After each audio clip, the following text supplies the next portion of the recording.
மா அவளை ஏதாவது சொன்னியா? ஏன் உம்முன்னு போறா? நான் என்னடா சொல்றேன் அவளை போய் என்னன்னு கேளு.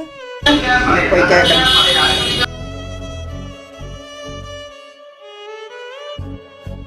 ஏம்மா என்ன அவன் என்னமோ உம்முன்னு வரேன்னு சொன்னா என்னாச்சு? இல்லைம்மா, ஆஃபீஸில் ஒருத்தன் சும்மா சும்மா கிண்டல் பண்ணுறாம்மா, ரொம்ப நக்கல் பண்ணுறான். இன்னைக்கு வேற வந்து நம்பர் கேட்குறியான். இதுக்கு தான் நான் அப்போவே சொன்னேன், அவள் படிக்கிறா, படித்து முடிச்சோன்னே கல்யாணம் பண்ணி வச்சிடலான்னு. கேட்டிங்களா? இப்போ பாரு, அவன் கிண்டல் பண்ணுறான், இவன் கிண்டல் பண்ணுறான்னு வந்து நிற்கிறா. என்னடா பேசுற? ஒரு அண்ணனா இருக்கிற கிண்டல் பண்றவன் என்னன்னு கேட்காம இந்த பிள்ளை கல்யாணம் பண்ணி வைங்கிற? இது பாருமா, வேலைக்கு போற இடத்துல ஒரு கிண்டல் பண்றான்னா தைரியமா இருக்கணும். நம்ம தான் ஒரு தடவை கிண்டல் பண்ணானா ஓகி சப்புன்னு ஒண்ணு விடு. அது மாரி யாராவது சொன்னா சொல்லு, நான் வர்றேன். இந்த மாதிரி பயந்துட்டு வராத, தைரியமா இருக்கணும். பொம்பளை பிள்ளைங்க பிள்ளைக்கு ஒரு தைரியத்தை சொல்வேன்னு பார்த்தா கல்யாணம் பண்ணி வைங்கிற. போடா வந்துட்டேன்.